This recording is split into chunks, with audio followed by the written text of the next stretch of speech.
Welcome to the True Assassins podcast.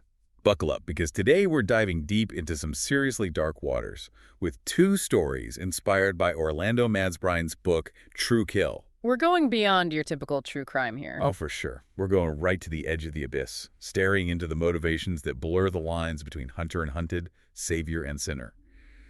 You guys sent us these stories, hooked by the darkness they radiate, and we're about to unpack just what makes them so unsettling. So get ready, folks. Yeah, these tales from True Kill, they really dig into something primal. It's that human capacity for self-deception, the justifications people come up with for the most horrific acts imaginable. Exactly. Like, we're not just watching a horror movie. We're dissecting the psychology, the cracks in the foundation that lead to these terrifying collapses. All right, let's plunge headfirst into our first story, Blood Tribute. Right off the bat, the imagery hits you like a punch in the gut. A maze underground, the air heavy with damp earth, and, well, something way worse. The smell of stale blood. Ugh, it's palpable, right? And the screams echoing. You can almost feel the victim's terror. What gets me is how the killer's whole MO is wrapped up in this Minotaur myth. It's not random violence, it's ritualistic, like something out of ancient lore, meticulously staged. It goes way beyond just wanting to kill. Right? Makes you think, how does a myth become a blueprint for such brutal reality? It's like he's playing God down there. He builds this labyrinth, casts himself as this dark creator, even calls his victims pawns in this horrific game. And that bull's skull he wears, it's more than just a mask, isn't it? It's described as an alter ego. Almost as if he needs that symbol, to unleash this primal savagery that's buried inside him. I mean, think about it. We see this in real life all the time. People latch onto symbols to play a role, become someone they're not. Exactly. It's like externalizing those urges. It helps him become the Minotaur in his mind, separates his everyday self from the brutality. But it's a slippery slope, right? I mean, we're talking about using symbols not just to express dark impulses, but to justify them. It's like giving yourself permission to be the monster. And then there's the city above. They start sensing something's wrong. People vanish. These cryptic chalk markings appear. Breadcrumbs of madness. Exactly. And the killer wants to be seen, wants to be known. The city even gives him a name, the Minotaur Killer. Talk about a chilling feedback loop. Their fear fuels his delusion, validates his twisted identity. But there are hints, right? This internal unease, like he's starting to question his own control. Is he really the master of this maze? Or is something else pulling the strings? It shows you even the most elaborate psychosis can fracture. Then, bam, he captures Detective Harris. It's his so-called master stroke. Yeah. But think of the power dynamic. It flips in an instant. The hunter becomes the hunted. Oh, yeah, talk about a twist. He's trapped in the very labyrinth he created and capturing a cop. Talk about an escalation. It's like he thinks he's untouchable. But, it's also the beginning of the end. Bringing someone like Harris, a symbol of order and investigation, right into his chaotic world. It triggers the unraveling. Absolutely. And then even the maze itself changes. The walls become fluid, paths start shifting. He even wonders if the maze is alive, which is a terrifying thought. It mirrors his mental state perfectly. I mean, is it real or just his delusion bleeding into the physical world? And the echoing footsteps he hears. Is it the detective or is it his own paranoia taking shape? Talk about psychological horror. The maze was supposed to be his symbol of power, right? Now it's reflecting his breakdown. He finally reaches the central chamber, expecting a showdown with Harris. Instead, he finds a blood-slicked altar. It's like it's all set for a sacrifice, but not the one he had in mind. And then that roar, this guttural bellow from something inhuman. This hulkling form emerges, and it's not the detective. It's described as impossibly horrifically real. I mean, what's going on here? Is this a literal manifestation, or has he finally lost his mind? It's the breaking point, right? His reality shatters. Whether he literally summoned something or this is the ultimate delusion, he's lost control. In a final desperate act, he tries to rip off the bull skull. Tries to shed the monster, so to speak. But it dawns on him. He hasn't just been playing a part. He's brought something ancient and terrifying into being. His final scream is pure horror. It's not the cry of a victor. It's the sound of someone devoured by their own creation. Yeah.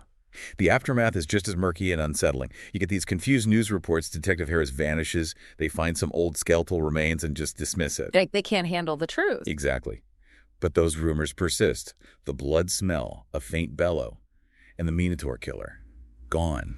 Vanished. It's like he was consumed by the very myth he tried to embody. It leaves you with a lingering chill, doesn't it? The ambiguity makes it even more terrifying. The killer's gone, the truth is buried. What's left is this chilling metaphor for what happens when you take obsession too far. All right, folks, let's shift gears to our second story from True Kill, Penance by Fire. This one's a different kind of darkness, a slow burn. We meet Reverend Elias, a picture of peace and kindness, a beacon of pacifism, as the story puts it. But there's something lurking beneath the surface. Right. This darkness gnawing within him, a hypocrisy of the hand raised in blessing. That juxtaposition is chilling. It's that duality that makes this story so compelling. Outwardly, he's piety personified. Inwardly, he's wrestling with something dark and twisted. He thinks he's better than everyone else, that he's the one who gets to judge and punish their sins. And that's terrifying. It's like, how does righteousness twist into self-justification? That's the question, isn't it? His first act of judgment is the fire at the Peterson farm. It looks like an accident, but it's not. Elias knew all about Peterson's secrets. The gambling debts, the mistress, the abused child. He decides the law failed. And he appoints himself judge, jury, and executioner. Becomes this avenging angel, a wraith, cleansing with fire. Talk about assuming power. He bypasses the entire legal system because he's convinced he's infallible. He thinks fire can purify the community, wipe away its sins. So who gets to decide when the law has failed? And what happens when someone takes that power for themselves? That's the scary part. It's a slippery slope, for sure. Then there's Lydia Harris's death, ruled a suicide. But Elias knew her secret too. She was pregnant. He doesn't see her death as a tragedy, though. No, for him it's another sin, swept clean by whispers and pity. It's like he's keeping score. He's literally got a ledger of souls deemed unworthy. It's not enough to punish. He has to play God and decide who deserves redemption. And his sense of righteousness just grows with every perceived sin. Empathy and compassion go right out the window. His crusade continues in silence. A hunting accident here, a doctored prescription there. No traces left behind except for this cleansing sting of retribution, as Madsbrine puts it. It's calculated and deliberate. He wants to stay hidden, but he also needs to enact his twisted version of God's will. The town's convinced there's a curse at work. It's easier to believe in some outside force than to face the darkness within their own community. And all the while, Elias is right there with them, mourning this master manipulator. People want explanations, especially for things they can't understand. But then the mask starts to slip. His sermons change. Less about forgiveness, more about cleansing flame and divine wrath. His congregation, who used to find comfort in his words, now feel this growing dread. It's ironic, isn't it? He's trying to instill fear, but it's probably a reflection of the fear and emptiness he feels himself. Then Elder Barnes confronts him, sees that dangerous fire in Elias's eyes, and says, "You can't wash away sin with more sin." Boom, right to the heart of it. A simple truth that cuts through all the justifications. Violence breeds violence. Retribution doesn't solve anything. And for a moment, it seems like Elias gets it. The story describes him trembling as the realization hits.